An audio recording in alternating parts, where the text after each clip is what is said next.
자, 유통정보 우리가 제5강제죠. 우리가 카스 강속 상거래로 가도록 하겠습니다. 자, 저번에 벤하고 EDI하고 얘가 출제 빈도가 높아요. 얘도 이제 별표를 3개 정도 쳐놓으시기 바랍니다. 그래서 되게 중요한데요. 자, 얘의 이제 가볼게요. 카스는 우리가 이 시험에 잘 나옵니다. 빛의 속도로 이제 거래한다는 얘기야. 그래서 강속 상거래죠. 제품의 생산부터 폐기 이르는 전 과정 동안에 발생하는 모든 정보를 릴타임, 실시간으로 디지털 정보 기술의 통합을 통해 구현하는 산업 정보화 전략을 말한다.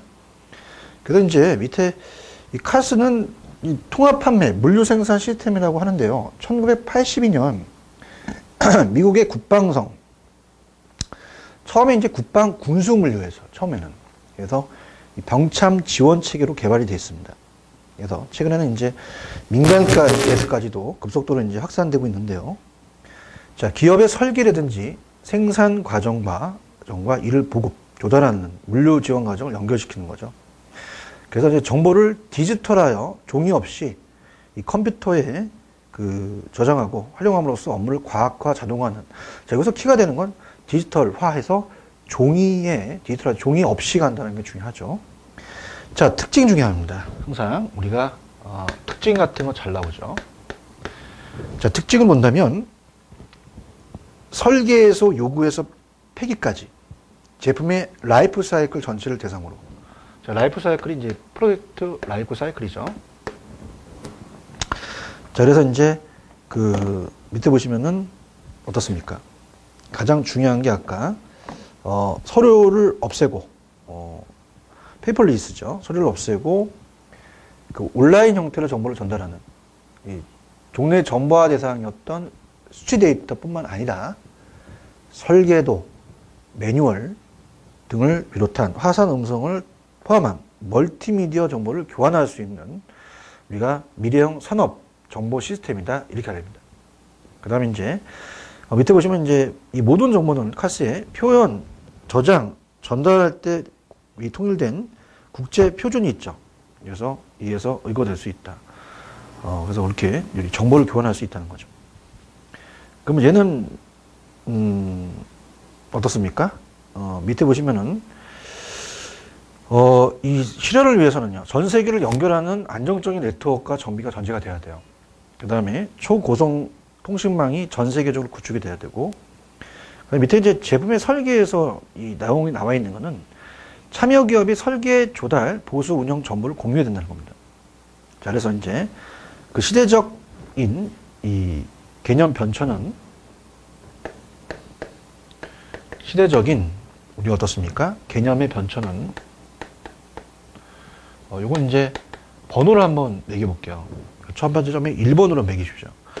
그래서 컴퓨터 지원 병참 업무 지원 체계였습니다. 1985년 미국 우리가 국방부에서 컴퓨터를 이용해서 군수 물자와 기술의 흐름으로 합리적으로 통제해서 군수품 납품 체계를 개선할 목적으로 시작했죠. 그러니까 처음에는 국방 군수 물류입니다.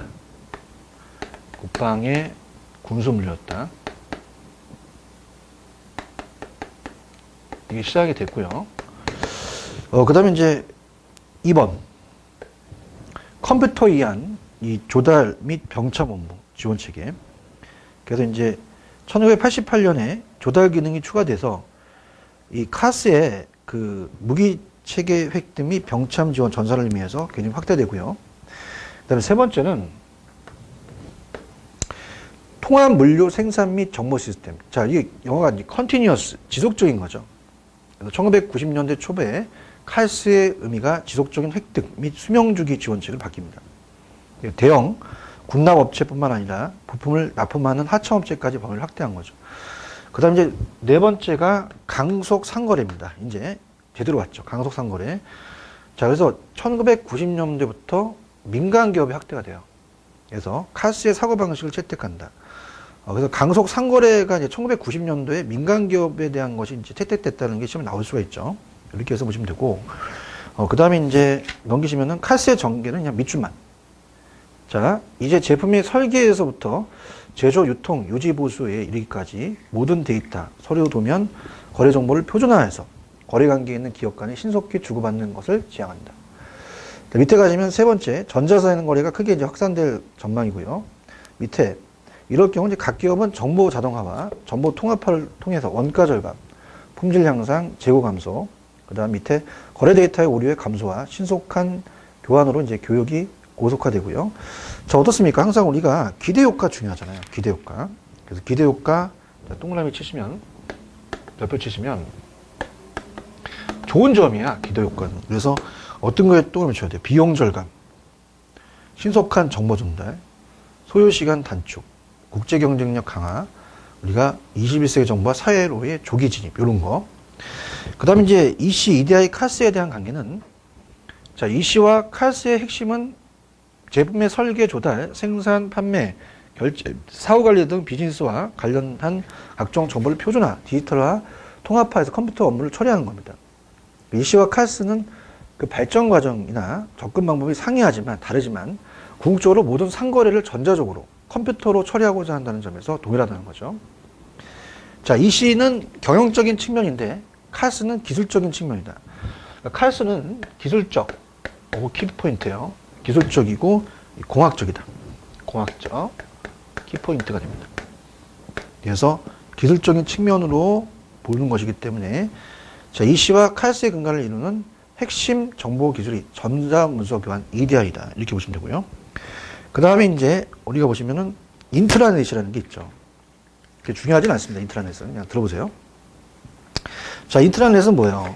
우리가 기업 내입니다. 인트라넷은.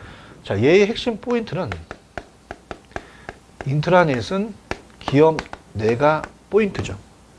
그래서 인터넷 기술을 자, 여기 있네요. 기업 내부 전용 컴퓨터의 네트워크로서 기업의 각종 정보를 표준화해서 이 서버를 통해서 어떻습니까? 공유하는 거죠. 그래서 우리가 동일한 검색 프로그램, 그 다음에 이메일, 업무 협의, 전자결제 이런 것들. 그 오른쪽에 동일한 회사 내 관련 부서 간에 우리가 납품 정보를 공유하기 위해서 인터넷 기술을 이용해서 구축한 폐쇄망, 기업 내니까 폐쇄망이죠. 조직 내의 업무 처리를 위한 그룹 웨어 구축을 위해서는 그룹 웨어라는 건 이제 이메일 게시판 회의, 전자결제 정보 교환을 이제 그룹 웨어라고 얘기해요. 그래서 구축하기 위해서 비교적 저렴한 비용으로 가능하다. 이제 그룹 웨어라는 자체가 이제 중요하죠. 그룹 웨어는 용어 정리가 자, 이거는 이제 여러 가지 그룹의 이메일이라든지, 그 다음에 게시판이라든지, 그 다음에 회의라든지, 그 다음에 전자결제라든지, 그 다음에 정보교환, 이런 것들을 얘기합니다. 이런 것들을. 그래서 그룹 웨어라고 그래요. 구축하기 위해서 비교적 우리가 저렴한 비용으로 가능하다. 그러면 내부의 하드웨어나 운영체계에 관계없이 표준화된 소프트웨어를 개발 환경을 제공한다. 그래서 하이퍼링크를 활용해서 우리가 문서나 그림, 음성을 첨가한 멀티미디어 문제를 제작할 수 있죠. 그 다음에 이제 밑에 보시면, 엑스트라넷입니다. 엑스트라넷. 그러면 얘가 기업 내부라면, 인이라면, 엑스트라넷은 당연히 외부와 연결하죠. 외부 연결. 그렇게 보시면 돼요. 외부 연결. 그럼 얘는 이제 어떻습니까? 납품업체나 협력업체 등 자기에서 관련 있는 기업들 간의 원활한 의사소통이라는 거죠. 이게 이제 키가 되겠고, 다른 것들은 그냥 한번 엄리 읽어보시기 바랍니다. 그래서 예전에 제가 인트라넷, 엑스트라를 이제 연결시켜서 인트라넷은 기업 내 접근성이 비공개 제한적 허용된 사용자, 유저네임, 회사 직원만 됩니다. 개인적인 기업 내부의 통제된 그 정보라고 했고요. 엑스트라넷은 외부입니다. 그래서 한정적으로 이제 공개돼서 납품업체, 협력업체, 허용된 관련 그룹, 그래서 그룹들 사이에 운영되는 정보다. 이렇게 얘기했었어요. 자, 그 다음에 넘기시면은 유통정보 시스템입니다. 그래서 우리가 유통정보 시스템으로 가보도록 하죠. 우리가 앞쪽에서 이제 배웠던 내용이었어요. 유통정보 시스템은. 자, 가보겠습니다. 그래서 이제 장을 바꿔서 제2장이죠. 368. 제2장입니다. 자, 그럼 우리가 이제 배우시고 싶은 게 유통정보 시스템이다. 제2장은 유통정보 시스템을 우리가 한번 배워보도록 하죠. 중요한 키포인트를 잡겠습니다. 자, 그러면 중요한 게 이제 뭐였어요? 정보 시스템이었잖아요. 그 시스템에 대한 의의가 이제 중요한 거죠. 그 시스템은 하나 또는 그 이상의 공동 목표를 달성하기 위해 투입물을 산출하는 물로 전환시키는 체계적인 처리 과정이다. 그래서 상호작용을 하는 구성요소의 집합체다. 그래서 구성요소는 환경, 경제, 투입물, 산출물, 그 다음에 시스템 내부 구성요소, 인터페이스 등으로 구분할 수 있다. 자, 시스템을 한정하고 묘사한 특성들이 시스템의 경계를 형성한다. 시스템 경계의 내부를 말하고 그 외부를 환경이라고 하죠. 각 시스템이 하이 시스템으로 구성되어 있고, 하이 시스템은 또 다른 하이 시스템으로 구성되어 있어. 이러한 각각의 하이 시스템은 그 경계에 의해서 구분되죠. 자, 이때 하이 시스템 간의 관계가 상호작용을 인터페이스는 연계한다는 거예요. 그래서 인터페이스 한다. 그래서 밑에 보시면 시스템에 대한 종류라는 것은 뭐 우리가 그 사용 목적 요소의 결합에 따라서 다양한 형태의 종류가 있죠. 그래서 뭐 인간의 개입 여부에 따라서 확실에 따라서 상호작용에 따라서 그래서 우리가 이렇게 교재에 나중에 가시면은 그 세 가지가 있었어요. 그래서 확실 정도의 정도는 이제 확실성의 정도는 뭐 확정적, 그다음 확률적, 상호작용은 폐쇄적과 개방적 있었죠. 그 다음에 이제 우리가 어떻습니까? 목적에 따라서 달려서 있어서 경영, 제조, 서비스 정보가 비교해서 한번 제가 문제를 낸 적이 있었죠. 이렇게 한번 또 여기는 안 냈지만은 여러분들이 좀 비교해서 보시고요. 그 다음에 정보 시스템에 대한 이해입니다. 정보 시스템의 이해. 자, 얘는 이제 어때요? 의의를 이제 보면은 자, 뭐 나와 있는 내용은 이제 보시고요. 데이터를 수집해서 정보화하려면 정보 시스템이 있어야 됩니다. 그래서 밑에 가시면 정보 시스템은 특정 운영 분야의 활동과 관련된 자료를 수집, 분석, 처리해서 의사결정에 필요한 정보를 제공할 수 있는 인간과 컴퓨터의 구성요소를 이루어진 시스템이죠. 그래서 우리가 뭐 ERP라든지 EDI 같은 걸 얘기합니다. 이런 거. 그래서 밑에 정보 시스템은 데이터와 데이터를 처리하는 절차를 입력받아서 주어진 절차에 따라서 데이터를 처리해서 처리 결과를 출력하는 과정을 가진 시스템이죠. 자, 구성요소가 중요해요. 이게 중요합니다, 여러분들. 구성요소. 구성요소는 별표를 우리가 2개 정도 쳐놓으시기 바랍니다. 그래서 제가 이 비교가 시험 문제 나왔었죠. 서로 비교를 꼭 해줘야 됩니다. 자, 번호마다 비교하는 거. 자, 그래서 첫 번째는 하드웨어예요, 하드. 그래서 하드웨어는 어때요? 자, 얘는 이제 물리적인 컴퓨터 장비로 입력 장치죠. 인풋. 키보드, 마우스, 스캐너, 마이크 등 처리 장치, 연상 장치와 제어 장치, 출력 장치 등 기억 장치를 구성하고요. 자, 소프트웨어. 그러니까 하드웨어와 소프트웨어를 비교해서 나오겠죠. 소프트웨어. 준비를 하셔야 됩니다. 그럼 소프트웨어는 컴퓨터 작업을 통제하는 프로그램이에요. 운영체계와 유틸리티 등 시스템을 소프트웨어 또는 컴퓨터 운영을 통제하고 워드 프로세스나 엑셀 등 운영 소프트웨어는 이제 특정 업무를 지원하죠. 자, 데이터베이스는 DB죠. 많은 데이터의 집합체죠. 체계화된 메타데이터의 집합체. 자, 네트워크는 뭐예요? 시스템, 고객, 기업 간의 사이를 연결시켜주는 역할이죠. 자, 운영 절차라는 것은요. 운영 절차는 한마디로 말한다면 규칙입니다. 규칙. 그래서 우리가 정보 시스템을 활용하기 위한 정책과 규칙에다 동그라미. 사용자를 위한 이용 절차죠. 하나의 매뉴얼이라고 볼 수 있어요. 매뉴얼. 그래서 업무 절차, 업무에 대한 절차를 얘기한다. 뭐 인적 자원은 뭐 시스템을 관리, 운영, 유지하는 모든 사람들을 포함한다. 그래서 각각 구성 요소를 비교해서 나올 수가 있는데, 자, 나온다면은 뭐 하드웨어와 소프트웨어, 다른 것들은 뭐 우리가 찾아내는 게 나올 수 있겠죠. 이렇게 보고요. 그 다음에 이제 유통정보 시스템에 대해서 우리가 체크를 해봐야죠. 자, 유통정보 시스템은 밑에 어떻습니까? 기업의 유통에 대한 활동 수행에 필요한 정보를 흐름을 통합하는 기능을 통해 전사적 유통과 우리가 어떻습니까? 통합, 유통을 우리가 가능하게 하는 동시에 유통 계획, 거리 처리를 필요한 데이터를 처리해서 유통 관련 의사결정 필요한 정보를 적시적으로 제공하는 정보 시스템입니다. 그럼 이제 공급업체와 유통업체 물론 최종 소비자의 혜택을 이게 보게 되는 거죠. 구축을 하면. 그럼 이제 넘겨보시면은 자 우리가 이제 여러 가지 이 유통정보 시스템의 하위 시스템과 기술이라는 게 있어요.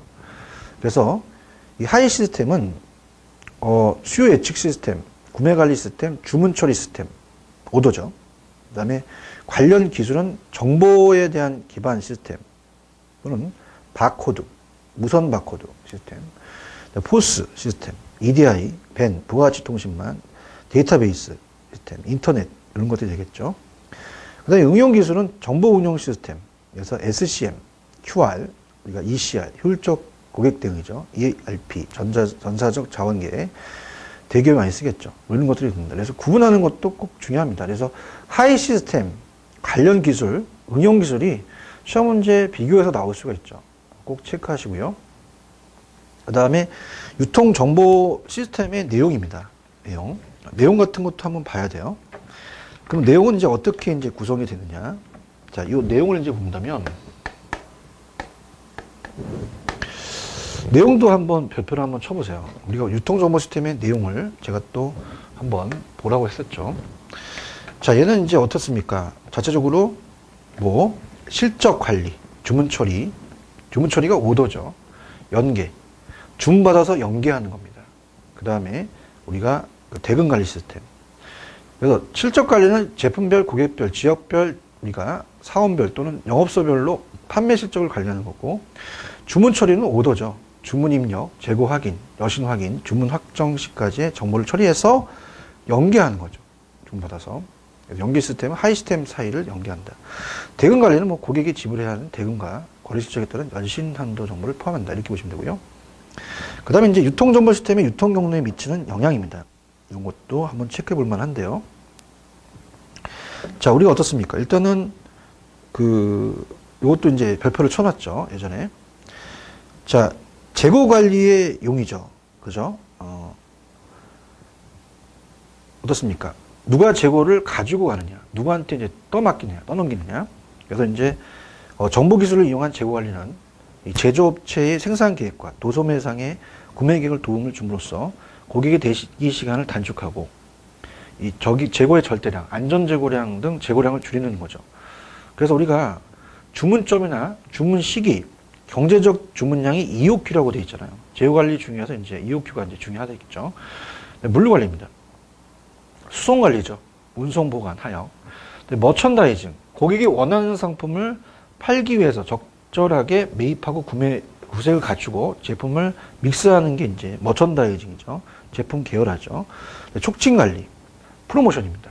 그래서 우리가 그러한 촉진 활동의 경과, 이 성과의 객관적인 자료에 의해서 과학적으로 평가할 수 있게 됩니다. 있어야 된다는 거죠. 자, 이렇게 보시면 되고요. 유통정보 시스템의 유통구조에 미치는 영향, 기업 경영의 변화에 영향을 줄 것이다. 전자거래 활성화로 비용 절감, 또 필요 인원 감소, 기업 경영에 큰 변화가 나타나고요. 경로 파워에 대한 변화, 제조업체에서 소매상으로 이동을 하죠. 중간상 도매가 없어집니다. 그래서 이렇게 바로 간다는 거. 도매상의 기능 약화. 그래서 어떻습니까? 우리가 소매업의 대형화. 마트가 워낙 크잖아요. 우리가 대형 마트가. 그래서 다점포로 인해 도매상의 기능이 약화된다는 거. 시스템이 완벽하게 이제 구축이 되면 진입장벽이 강화. 시스템 변경이나 경로 구성원이 이탈이 어려워져 진입장벽이 강화된다는 거죠. 그래서 진입장벽이 어려워진다는 겁니다. 유통 시스템을 연결해서 있기 때문에 새로운 경쟁자의 진입이 어려워진다. 뚫고 들어가는 게 어렵다는 거죠. 그 다음에 기업 경쟁력의 강화. 그래서 어떻습니까? 제조와 운송 사이의 속도, 스피드가 느리고요. 스피드가 증가되죠. 비용 절감, 그다음에 업무 효율의 향상 등으로 기업 경쟁력을 강화시킨다. 경쟁 우위로 갖게 되는 거죠. 자, 이렇게 보시면 되고요. 그 다음에 이제 유통정보 시스템에 의한 데이터베이스, DB의 구축이죠. DB 구축.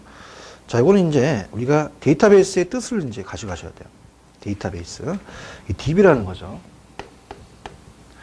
자, 그럼 얘는 갑니다. 이 기업의 데이터를 조합, 가공해서 정보를 생산할 수 있도록 조직화된 자료의 집합을 말한다. 구성 요소 같은 것도 중요하죠.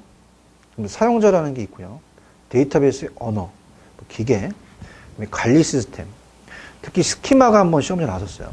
데이터 관리 시스템도 이제 굵은글씨가 있었기 때문에 별표 쳐놓으시는데요. 자, 우리가 운영 프로그램이 종속이나 증복 없이 데이터베이스를 공유할 수 있게 관리해주는 소프트웨어 시스템입니다. 자, 스키마에다 별표 쳐놔보세요. 시험에 출제가 됐는데요. 자, 이는 데이터 개체와 속성들입니다. 그래서 개체의 집합들 간에 발생되는 관계에 대한 정의와 이들이 유지해야 할 제약 조건을 말합니다. 그럼 스키마가 중요하기 때문에 이제 스키마가 밑에 또 나왔죠. 그래서 데이터베이스 스키마는 한 데이터베이스를 구성하는 개체, 그 다음에 속성 관계에 대한 정의와 이에 대한 제약 조건을 통칭해서 스키마라고 하고요. 뭐 내부 스키마, 개념 스키마, 외부 스키마가 있는데, 자, 외부 스키마는 3단계 중 가장 상위 단계입니다. 그 다음에 개념 스키마는 정보를 저장하고 관리하기 위한 모든 개체들을 기술해서 데이터베이스 관리자한테 사용되고요. 내부 스키마는 가장 하위죠. 그래서 물리적 스키마. 그래서 저장 장치 입장에서 전체 데이터베이스에 저장되는 방법을 기술한다. 이렇게 보시고요. 그 다음에 이제 뭐 데이터는 내부하고 외부가 있을 거 아닙니까? 내부하고 외부가 비교해서 나올 수가 있죠. 그래서 내부 데이터는 기업이 주관하는 이 업무에 관련된 데이터를 말합니다. 기업의 생산, 조달, 판매, 운영, 물류 업무, 고객 서비스 업무 등. 그럼 어떤 게 있어요? 판매 물류, 특히 판매에 대한 영업 관련 데이터, 이런 것들이 되게 판매 예측이나 판매 수당, 중미 견적 외상 매출이 되겠죠. 조달 물류, 고객 서비스, 생산, 상품에 대한 생산 관련 데이터. 근데 외부 데이터는, 그러니까 내부 데이터는 기업이 통제를 할 수 있는데 외부 데이터는 통제를 못 해요. 그래서 이 외부로부터 획득할 수 있는 2차 자료, 협력업체, 경영정보 서비스, 제공기관 및 특정 사안에 대한 연구 결과 등의 형태로 얻을 수 있습니다. 기업은 내부 데이터를 통제할 수 있지만 외부 데이터는 그렇지 못한다는 거 꼭 정리해 주시고요. 그 다음에 밑에 이제 오른쪽에 뭐 여러 가지 기술 정보, 경쟁 업체, 정보, 경제, 정치 환경 정보, 사회문화 정보 등이 있다. 외부 환경과의 원활한 정보 유통을 EDI, 전자문서 교환이나 SCM 등의 우리가 정보 활용 기법들이 이용되고 있다. 이렇게 염두해 보시면 돼요. 그 다음 이제 유통 경영을 위한 의사결정에 대한 시스템이죠. 그래서 이것도 이제 우리가 따로 봐야 됩니다. 그래서 이거는, 자, 지금 5강이죠. 제가 6강에서 제가 해드리도록 하겠습니다. 좀 쉬었다가. 유통 경영을 위한 의사결정 지원의 시스템이 DSS, 의사결정 지원 시스템이라는 게 있고요. 그 다음에 넘기시면 이제 어떻습니까? DSS의 분류라든지 이런 것들 이제 우리가 보고, 근데 물류정보 시스템은 뭐 책에는 안 나왔지만은 우리가 제목 위주로 좀 가져가고 SCM이라는 게 있잖아요. 자, 이건 이제 제가 다음 시간에 해드리도록 하겠습니다. 조금만 쉬었다 가시죠.